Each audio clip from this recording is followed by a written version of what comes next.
சூதாட்டம், Konan sir. ஆமா.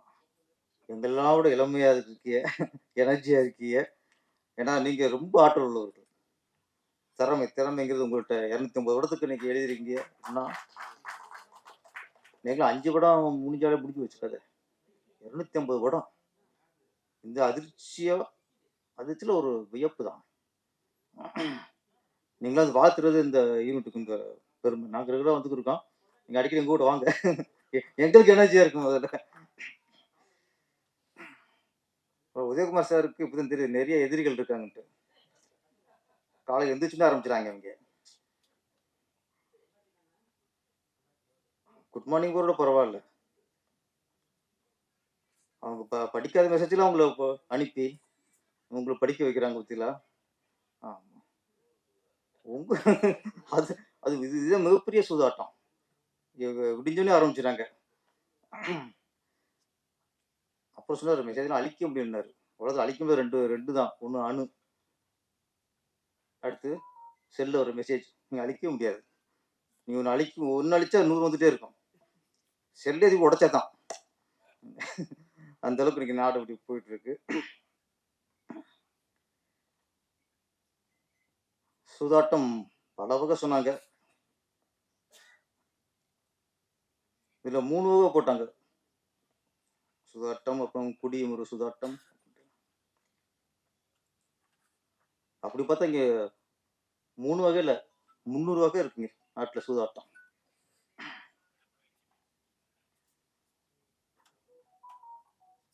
சூதாட்டம் மகாபாரதத்தில் ஆரம்பிச்சது. சார் ரொம்ப தெளிவா பேசிட்டு அதுக்கப்புறம் அதிகமாக பேச முடியாது. ஆமா, அது நாட்டுல கலந்துருச்சு சொல்லலாம். சூதாட்டம் இல்லாம நாடு இல்லை. இன்னைக்கு அரசியலை ஏற்கிறதே சூதாட்டம் தான். மகாபாரதம் உருவானதுக்கு காரணம் சூதாட்டம்னா, அன்னைக்கு அரசியல்வாதிகள் உருவாருக்கும் சூதாட்டமா தான் இருக்கு. அவங்க தான் கொஞ்சம் பக்கவளமாகவும் இருக்காங்க. இந்த சூழ்நிலை சூதாட்டம் படம் வேற வந்திருக்கு. சீட்டு விளையாடுறது சூதாட்டம், குடிக்கிறதும் ஒரு சூதாட்டம் தான். அரசியல் தான் மிகப்பெரிய சூதாட்டம். அரசியல் மிகப்பெரிய சூதாட்டம். இங்கே இந்த கூட்டணி உருவாது இல்ல, அதுதான் மிகப்பெரிய சூதாட்டம். அது எங்கன்னா அவங்க ஒத்துக்குவாங்க. என்னங்க நீங்களும் அவங்களும் கூட்டணி வச்சுக்கிறீங்க, கொள்கை வேறு கூட்டணி வேறு. அங்க யாருக்கு சூதாட்டம்? சாமி இல்லைங்கிறவனும் சாமி இருக்கிறவனும் தேர்தல் வரும்போது நீங்க கூட்டணி வச்சீங்கன்னா அதுதான் உலகத்துல மிகப்பெரிய சூதாட்டம். 2 பேரும் சேர்ந்து ஒன்னா பயணிச்சு ஒன்னா கூட்டணி வச்சு தேர்தல் நிக்கிறாங்கன்னா, கொள்கை, கோட்பாடு, மொழி உணர்வு, இன உணர்வு எல்லாம் ஒன்னா இருக்கணும்ல. எதுவுமே இருக்காது. இவர் வேற மொழி, அவர் வேற மொழி. இவருக்கு வேற கொள்கை, அவருக்கு வேற கொள்கை. நாங்க மதுவிலக்கு கொண்டு வருவோம், நாங்க கொண்டு வர மாட்டோம். நாங்க சாமி மூடுவோம், நாங்க சாமி கும்பிட மாட்டோம். எல்லாம் வெவ்வேறு. ஆனா நாங்களும் ஒன்னா நிக்கிறோம், ஓட்டு போடுங்க. ஏன்னா மக்கள் முட்டாள் பேசுறோம். முட்டாள் சொன்னாங்கல்ல, சூதாட்டம் நடத்துறவன் கோடீஸ்வரன் ஆயிட்டான், சூதாடுறவன் ஓட்டண்டி ஆயிட்டான். அதே மாதிரிதான் ஓட்டு போடுறவன் ஓட்டண்டி ஆயிடுவான், ஓட்டு வாங்குறவன் கோடீஸ்வரன் ஆயிடுவான். என்ன சார்? அப்ப அரசியல் தான் மிகப்பெரிய சூதாட்டமா இருக்கு. இப்ப 2026 வருது. 2026 நிறைய கை நகரும். ஆமா, புதுசா கிளம்பும் சூதாட்டம். மக்கள் உணரணும், மக்கள் உணரணும். இந்த அரசியல் சூதாட்டத்தை விட இன்னொரு சூதாட்டம் இருக்கு. சினிமா மிகப்பெரிய சூதாட்டம், மிகப்பெரிய சூதாட்டம். இப்போ முன்னாடிலாம் சினிமாங்கிறது ஒரு கலையா பார்க்கப்பட்டது, வியாபாரமாக பார்க்கப்பட்டது. சிலது அரசியலுக்கு பயன்பட்டது, சிலது பக்திய வளர்க்க பயன்பட்டது, சிலது பாசிட்டிவ் வளர்க்க பயன்பட்டது, சிலர் காதலி வளர்க்க பயன்பட்டது. இப்படி எத்தனையோ இந்த சினிமா பயன்பட்டது. இன்று முழுக்க முழுக்க சினிமாவில் தான் சார் சூதாட்டம் ஜாஸ்தி. ஏன்னா இன்னைக்கு தயாரிப்பாளருக்கு ஒண்ணுமே கிடைக்க மாட்டேங்குது. ஒரு படம் எடுத்தா யாராரும் சம்பாதிக்கிறாங்க, மீடியேட் சம்பாதிக்கிறாங்க, டிஸ்ட்ரிபியூட் சம்பாதிக்கிறாங்க, தியேட்டருக்காரன் சம்பாதிக்கிறாங்க. ப்ரொடியூசருக்கு போட்ட காசு வரலன்னா அவன் தான் ப்ரொடியூசர். ஒரு தயாரிப்புல படம் பண்றாரு, டைரக்டர் சம்பளம் வாங்கிட்டு போறாரு, நடிகர் சம்பளம் வாங்கிட்டு போறாரு, கேமராமேன் சம்பளம் வாங்கிட்டு போறாரு, டெக்னீஷியன் எல்லாருமே சம்பளம் வாங்கிட்டு போறாங்க. டிவி பண்றாங்களா, அவர் சம்பளம் வாங்கிறாரு, மியூசிக் டைரக்டர் சம்பளம் வாங்கிறாரு. எல்லாரும் அவங்க உழைப்புக்கு காசு வாங்கிட்டு போறாங்க. படம் முடிச்சதுக்கு அப்புறம் எல்லாருக்கும் சம்பளம் கொடுத்த புடிச்சு என்ன கிடைச்சது? ஒன்றும் இல்லை, தேட்டரே கிடைக்க மாட்டேங்குது. அப்ப இங்க பணம் கிடைக்குது. அப்ப இன்னைக்கு அரசியலோட மிகப்பெரிய சுதாட்டம் சினிமா, மிகப்பெரிய சுதாட்டம். லாட்ரி கம்பெனி நடத்துறது யாரு கூட தெரிஞ்சு போகும். இந்த சினிமாவில் சூதாடுறது யாரு, இந்த கண்ட்ரோல் வச்சிருக்கிறது யாரு, ஒவ்வொரு பிடிச்சும் பிழைக்க பண்றது யாரு, தியேட்டர் கண்ட்ரோல் வச்சிருக்கிறது யாரு, ஒரு தயாரிப்பு இனத்தையே ஒழிச்சு நம்ம கூட சிம்மாசனம் போட்டு உட்காந்துருக்கிறது யாரு? இது மிகப்பெரிய சுதாட்டம், மிகப்பெரிய சுதாட்டம். அப்ப அரசியலும் சுதாட்டம், சினிமாவும் சுதாட்டம். இந்த சுதாட்டம் மத்தியில சீட்டுலாம் ஒரு சூதாட்டமா? இதெல்லாம் சூதாட்டம். குடி சுதாட்டம், குடிக்க வைக்கிறது யாரு? அவங்க அரசியல்வாதிகள் தான். அப்ப இன்னைக்கு மொத்தத்துக்குமே சுதாடுறது யாருன்னா இன்னைக்கு அரசியல் தான் மிகப்பெரிய சூதாட்டம். இந்த எலெக்ஷன் வரும்போது இந்த மண்ணெண்ணையும் தண்ணியும் ஒண்ணு சேருமா? ஆனா அரசியல் சேரும், எலெக்ஷன் வரும்போது சேரும். வெவ்வேறு, ஆனா ஓட்டுக்காக மக்களை ஏமாத்தி ஓட்டை வாங்கி எப்படியாவது பதில உட்காந்துடணும். கொள்கை வித்தியாசத்தோட யாரு கூட்டணி வைக்கிறாங்களோ அவங்க தான் மிகப்பெரிய சுத்தாட்டக்காரங்க. அங்க நம்ம உஷாராயிரும். கொள்கை உடன்பாடு இருக்கு, உனக்கும் ஒரே கொள்கை எனக்கும் ஒரே கொள்கை, நான் இதுக்காக போராடுறேன், நான் இதுக்காக போராடுறேன், நான் தமிழன் என்ற உணர்வோடு, நான் தமிழ்நாடு என்ற உணர்வோடு தமிழ் மக்களுக்காக நான் பாடுபடுகிறேன், நானும் ஒண்ணு தமிழ், நான் தமிழன், நான் தமிழ் மக்கள் போராடுறேன் அப்படின்னு ரெண்டு சேர்த்தாங்கன்னா அவங்க உட்கார வைக்கலாம் சார். ஒருத்தன் தமிழன்பான், ஒருத்தன் திராவிடன்பான். திராவிடக்கிட்ட தமிழ் வார்த்தையே வராது. தமிழ் சொல்லிட்டு திராவிடங்கிற ஒரு ஃபோர்ஜரியும் பார்க்கல. இவ்வளவு கத்திக்கிறீங்க, அப்புறம் எப்படி கூட்டணி வருது? அப்ப மக்களை ஏமாத்துறதுக்கு நான் கூட்டணி வைப்போம். அப்ப இது மிகப்பெரிய சூதாட்டம். அதோட சூதாட்டம் இன்னைக்கு என்னன்னா கலாச்சாரம், கலாச்சாரம் சூதாட்டமாகிவிட்டது, பண்பாடு சூதாட்டமாகிவிட்டது. இன்னைக்கு பொய் பேசுறேன் சார், பொய் பொய் பொய். என்ன பொய்னா இன்னைக்கு பேசுற மிகப்பெரிய பொய். பெண்கள் எல்லாத்துலயும் ஆணுக்கு நிகராயிட்டாங்க. பெண் விடுதலை கிடைத்து விட்டது, பெண் எல்லாத்துக்கும் உயர்ந்து விட்டாள், பெண் அடிமைத்தனம் சுத்தமா ஒழிக்கப்பட்டு விட்டது. இதுதான் இன்னைக்கு மிகப்பெரிய பொய். ஒரு பொண்ணு நைட்ல தனியா போக முடியல, கெடுத்து குட்டிச்சிறை கருப்படி சின்னவளம் ஆக்கிறாங்க. என்ன தமிழ் இடம் பெண்கள் என்ன முன்னேறிட்டாங்க? நீ பெண் பிரி சூதாட்ட பொருள் ஆயிட்டாங்க.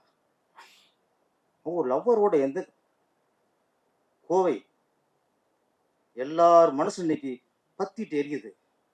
2 நாள் அந்த செய்தி பார்க்கும்போதெல்லாம் வயிறு எரியுது. என்ன நாடுது? அங்க பெண்களுக்கு முன்னாடி பண்ணிட்டான், என்ன பண்ணிட்டிய? அப்பாவது கோனான் சார் ஒரு காலகட்டத்தில் நான் சார் உங்க தைரியத்தை வேந்து பார்ப்பேன். ஒரு ஆளுங்கட்சி அப்பெல்லாம் எம்ஜிஆர்னா பவர், எம்ஜிஆர் யாரும் ஜெயிக்க முடியாது, எம்ஜிஆரும் பயம் இருந்துச்சு. அந்த நேரம் ஆளுங்கட்சிக்கு எதிராக அரசியல் படம் எடுத்தவர் வி.சி. Konan sir. பயப்பட மாட்டார். அந்த துணிச்சல் வி.சி. கோனான் சாருக்கு உள்ள துணிச்சல் 1% இன்னைக்கு உள்ள இயக்குனர் இருக்கா? இருந்தா சினிமா சுதட்டம் ஆகாது. இன்னைக்கு யாருக்கும் எதிர்த்து பேசுறதுக்கு வலு இல்லை. ஒரு அரசியல்வாதியை எதிர்த்து பேச முடியல. அடுத்த வாரத்துக்கு உள்ள வச்சுறாங்க. பெண் கோவையில் நிறைய பேர் அந்த பொண்ணையும் அந்த நேரத்தில் அங்கே போச்சு. ஏன் தனியாக போச்சு? ஒரு பொண்ணை 3 பேர் சின்னவனமாக்கி குத்துயிரும் கொலையுரம் போட்டான்.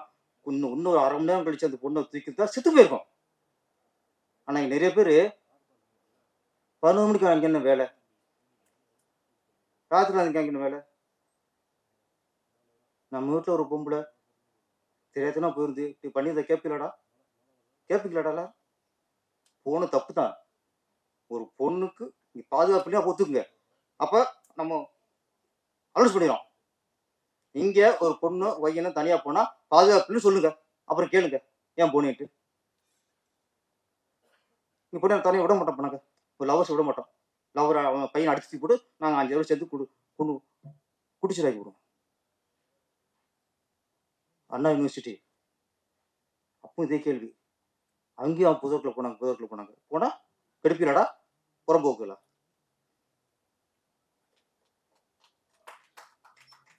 நான் இன்னொன்று சொல்கிறேன்.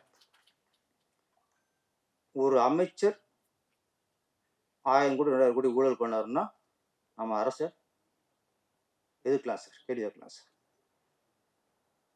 கலாச்சாரம் காய்ச்சப்படுது அப்படின்னா நம்ம அரசாங்கத்தை கேள்வி கேட்கலாம். ஒரு பாலம் கட்டினாங்க 500 கோடிக்கு, 1 மாதம் இடிஞ்சு இருந்துச்சு. அப்போ நம்ம அரசை கேள்வி கேட்கலாம், எதிர்த்து கேள்வி கேட்கலாம்.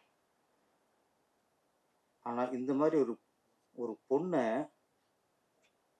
சீரழிச்சாங்கன்னு வச்சுங்களேன் எங்கேயாவது, அதுக்கு நம்ம அரசை கேள்வி கேட்கக்கூடாது. இந்த சமூகத்தை கேள்வி கேட்கணும். இந்த சமுதாயத்தை நம்ம ஆராய்ச்சி பார்க்கணும். நம்ம எல்லாத்துக்குமே அரசாங்கத்தை கேள்வி கேட்டுக்கணும்னா சரி வராது. அது அரசாங்கத்தின் இது வேறு, இது வேறு. இது நாடு குட்டிச்சுரப்பு இருக்கு, கலாச்சாரம் போச்சு, சீரழிச்சு போச்சு. எவனோ 4 பேர் சீரழிக்கிறான். அப்ப இதுக்கும் நான் சொல்றேன், இங்க எல்லாருமே அரசியல்வாதி பார்வையில் பார்க்க கூடாது. எதிர்கட்சியா இருக்கட்டும், ஆளுங்கட்சியா இருக்கட்டும், உதிர்கட்சியா இருக்கட்டும், முளைச்ச கட்சியா இருக்கட்டும், நீங்க எல்லாருமே ஒரு நடந்துட்டா இங்க ஒரு பொண்ணுக்கு ஒன்று ஆன உடனே நீங்க அரசியல்வாதியை குரல் கொடுக்கூடாது சார். ஒரு மனுஷனை குரல் கொடுக்கணும் சார். மனுஷனை குரல் கொடுக்கணும், ஆதங்கத்தில் குரல் கொடுக்கணும். அப்பதான் இதுக்கு தீர்வு வரும். சும்மா அரசியல் எதிர்க்கிறதுக்காக குரல் கொடுத்தோம்னா அதுக்கு நீ ஊழல் எதிர்க்க. டாஸ்மாக் கடை திறந்துருக்காங்களா, அதே எதிர்க்கலாம். இந்த மாதிரி ரகசியம் இந்த மாதிரி தெரியாம சூதாட்டம் நடக்குதா, அதுக்கு நம்ம அரசாங்கத்தை விரும்பலாம். இந்த பாலியல் பலாத்காரத்துக்கு யாரும் அரசியல்வாதியா குரல் கொடுக்காம எல்லாரும் மனுஷனா குரல் கொடுத்தா தான் இதுக்கு தீர்வு வரும். ஒரு அரசாங்கத்தை குற்றம் சுமத்துறதுக்காக எண்ணத்துல நீங்க குரல் கொடுத்தீங்கன்னா இதுக்கு தீர்வு வராது. உனக்கு ஒரு வாய்ப்பு கிடைச்சு போச்சு, அரசாங்கத்தை நம்ம கேட்டுருவோம், அதுக்கு கேட்காம இருக்காங்க. அதுக்கு கேட்காம இருக்கலாம். ஒரு பொண்ணை சீரழிச்சிட்டாங்கன்னா நமக்கு கோபம் அட்டிவரோடு பொங்கி நம்ம கேள்வி வைக்கணும். எல்லாத்துக்கும் அரசியல் பேசுறது. இந்த கோவில் நடந்தது, இது நம்ம ஒவ்வொரு அண்ணா யூனிவர்சிட்டி நடந்துச்சு, இதுதான் கடைசியா இருக்குன்னு சொன்னோம்.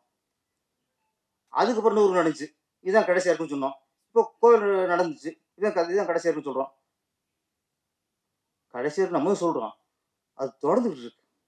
அப்ப இது ஒரு முடிவுக்கு வரணும்னா என்ன பண்ணணும்? அங்கே அரசாங்கம் சரியான முடிவு எடுக்கணும். அது நம்ம வேண்டுகோளை வைக்கணும். ஒரு ஆணவ படுகொலைக்கு தனி சட்டம் வேணும்னு சொல்றாங்கல்ல, அதே மாதிரி இந்த மாதிரி பாலியல் வன்கொடுமைக்கும் தனி சட்டம் வேண்டும். அது அவனை சுட்டு கொண்டாலும் பரவாயில்ல, வெட்டி கொண்டாலும் பரவாயில்ல. அதுக்கப்புறம் பொண்ணு மேல ஒரு தவணை கை வைக்கும் போது ஏற்கனவே இது மாதிரி பண்ணவனுக்கு அந்த தண்டனை புத்தியில படணும், கண்ணு முன்னாடி தெரியணும்.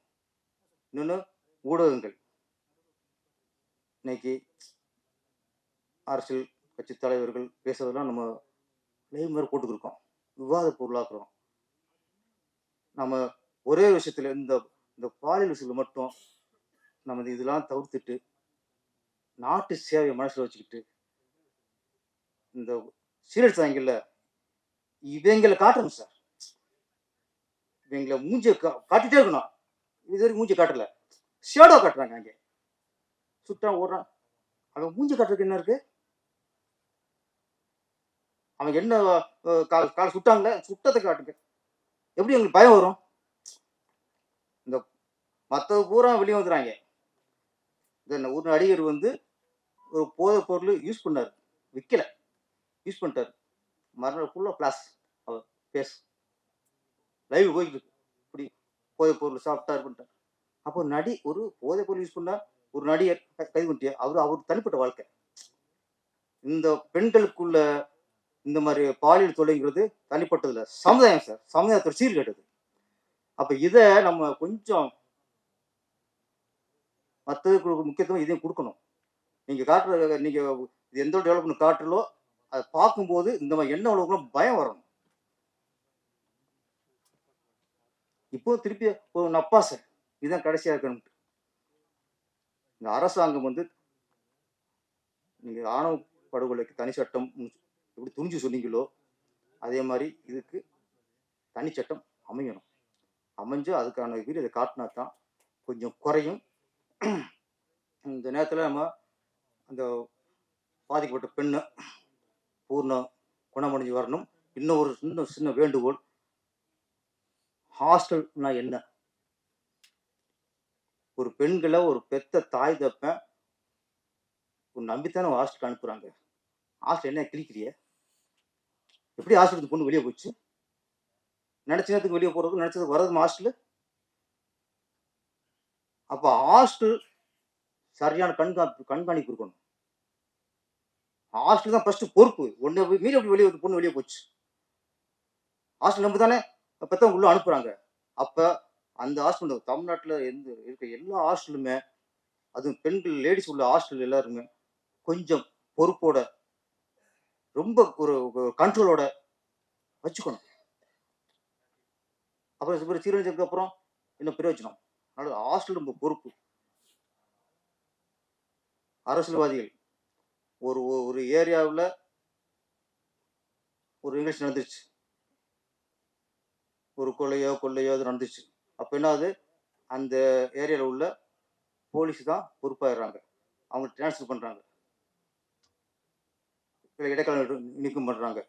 அப்போ ஒரு ஏரியாவில் கொள்ளையோ அப்படி நடக்கும்போது அந்த போலீஸ் வாசகம் நடவடிக்கை எடுக்கிறாங்க. இந்த மாதிரி நிகழ்வு நடந்தால் அந்த ஏரியாவில் போலீஸ்கார மட்டும் இல்லை, அந்த தொகுதிக்கு யார் எம்எல்ஏ யாரோ அவங்களும் நடவடிக்கை எடுக்கணும் சார். அப்போ சரியாக வரும். எம்எல்ஏ பொறுப்பெடுக்கணும். ஓட்டு வாங்குறீங்கள, ஜெயிக்கிறீங்கள, பதவி வைக்கிறீங்கள, மாசம் மக்கள் பணத்தை சம்பளம் வாங்குறீங்கல்ல, போலீஸ் எப்படி நீங்க கண்டிக்கிறீங்க? நீங்க தான் போலீஸ்ல கரை கட்டி உள்ள போறீங்க.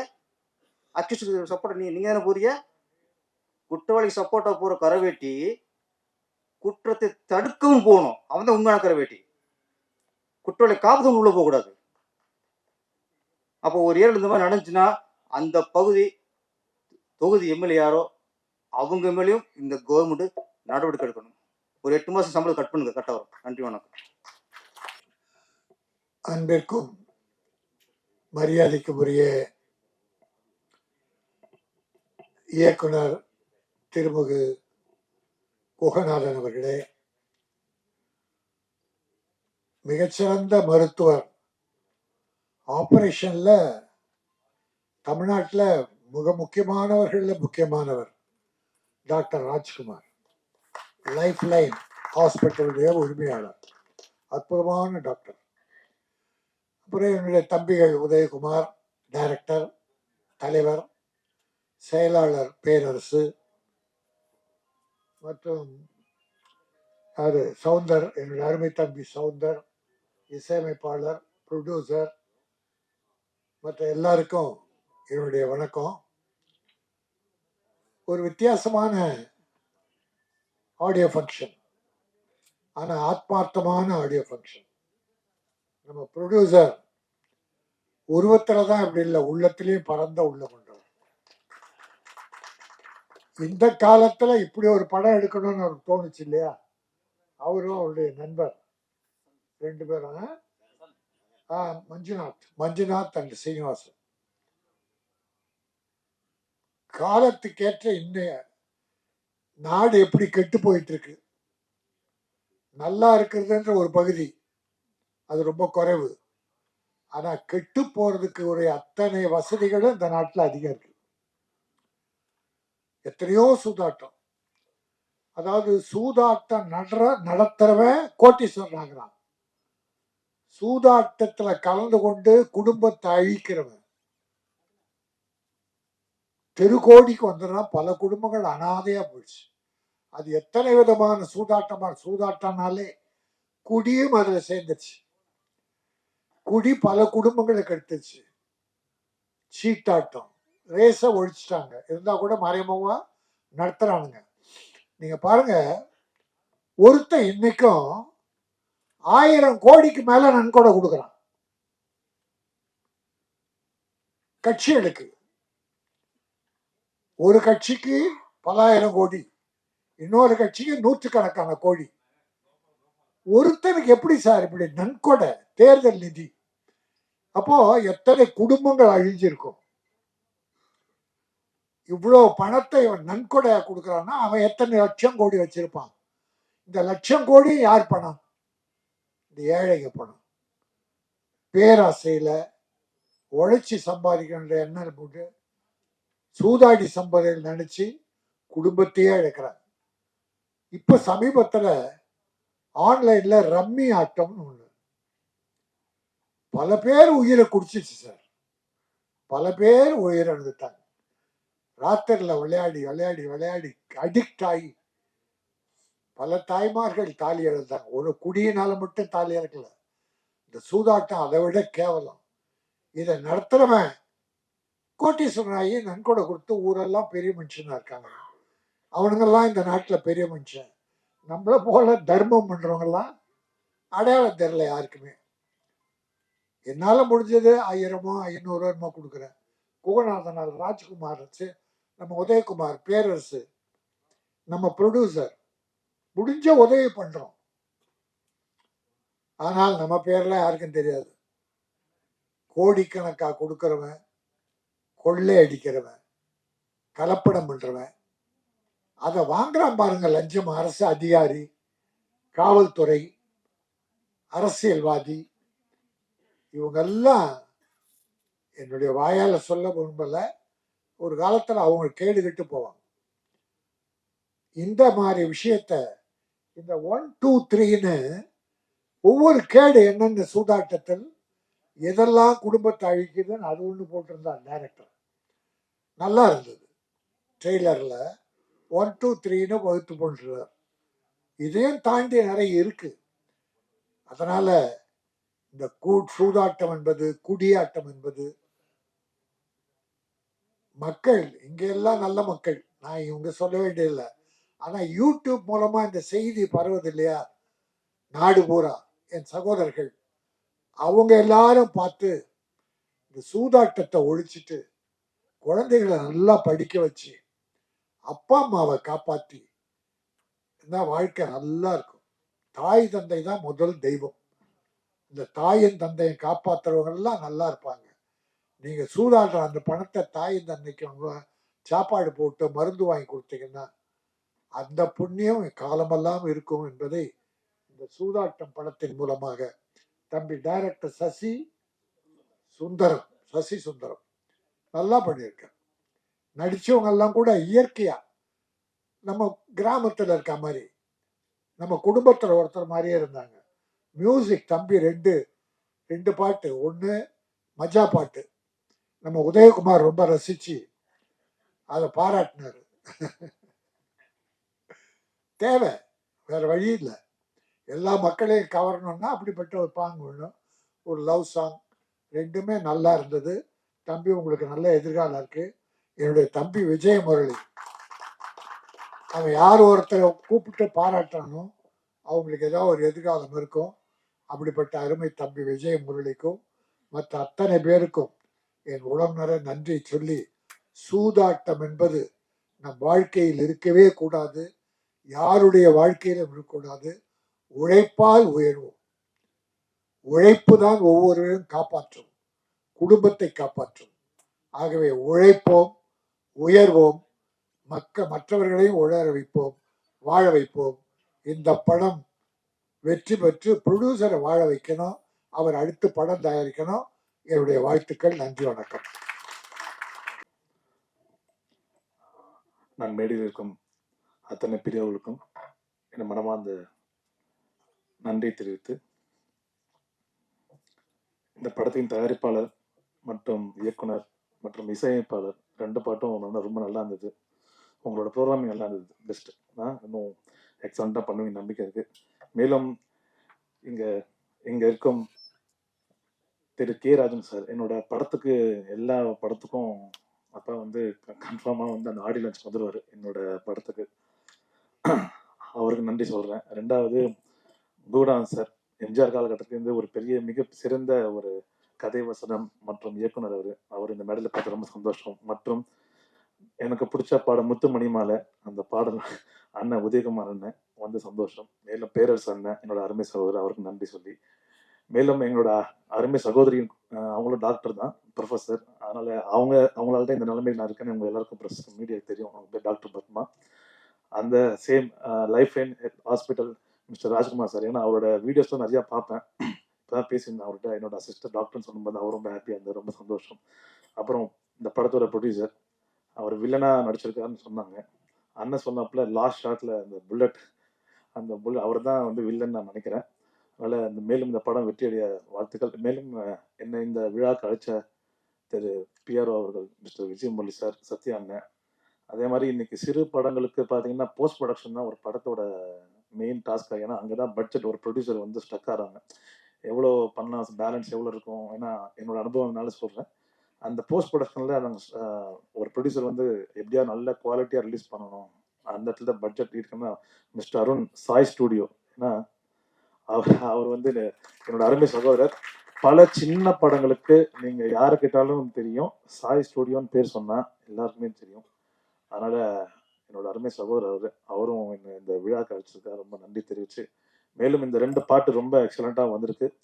இந்த சூதாட்டம் படம் மாபெரும் வெற்றியை நான் இறைவனை வேண்டிக்கிறேன். ரொம்ப நன்றி. தேங்க்யூ.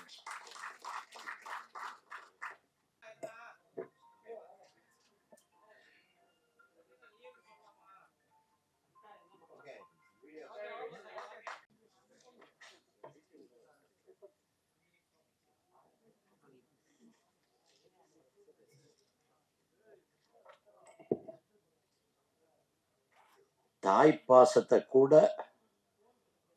அரசியலாக்கினது சூதாட்டம். உலகத்துல விற்க முடியாதது, வாங்க முடியாதது, கொண்டாடப்பட வேண்டியது, மறக்க முடியாதது, மனிதநேயம் நிறைந்தது, பாசம், பற்று, இதெல்லாம் நிறைந்தது தாய்ப்பாசம் மட்டும்தான். ஆனா அந்த தாய்ப்பாசத்தையே அரசியலாக்கினது சூதாட்டம்.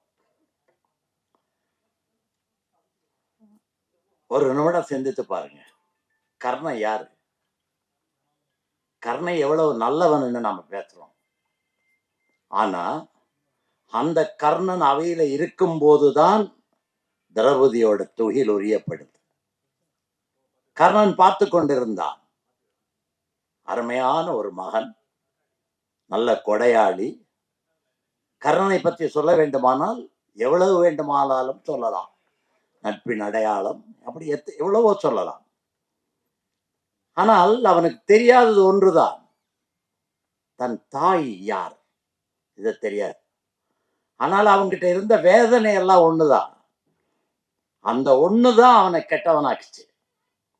இப்ப குந்தி தேவிக்கு தெரிஞ்சு போச்சு, தன் மகன் தான் கர்ணன். வர்றா, பாக்குறதுக்கு வர்றா, எல்லாம் பேசுறா. பேசிட்டு கடைசி என்ன கேட்டா? 2 வரம் கேட்டா. ஒண்ணு,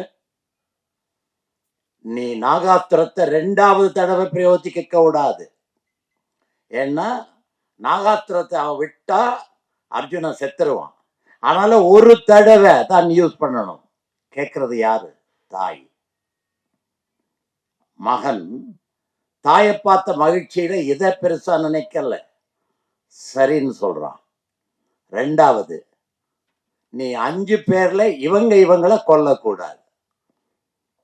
இந்த தாய் எப்படிப்பட்ட தாயா இருக்கணும்? அவ நல்லவளா கெட்டவளா? மகன்கிட்டயே சத்தியம் வாங்குறான்.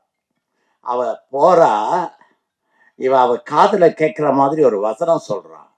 அதுதான், அன்னையே உன்னை கூட ஒரு அரசியல் தாயாக்கி விட்டார்கள், உன்னை வைத்து கூட அரசியல் பிளே பண்ணி விட்டாங்க அப்படின்னு சொல்றான். இத காதுல விழுது தாய்க்கு. நின்னு திரும்பி பார்க்கிற, ஆனா பதில் சொல்ல முடியல, போயிடுறா. தாயை கூட தகாத ஒரு அரசியல்வாதி ஆக்குற இடம் எது? சூதாட்டம். அந்த சூதாட்டம் ஏன் நடந்துச்சு? எதனால நடந்துச்சு? தெரியாதவங்க நிறைய பேர் இருப்பாங்க. அதுக்காக ஒரே ஒரு வரியில சொல்றேன். காந்தார் அந்த நாட்டுக்கு போய் அந்த நாட்டை அழித்து அந்த நாட்டு மன்னர்களை எல்லாம் சிறைப்பிடித்து அவர்கள் யாரும் வழங்கக்கூடாது, அவருடைய வம்சமே இருக்கக்கூடாதுன்னு பண்ணியவர் தான் பீஷ்மர். அந்த பீஷ்மருடைய குடும்பத்தை, குலத்தை நாசம் பண்ணிய தீர்வேன் அப்படி என்று கிளம்பியவன் தான் சகுனியோட அப்பா.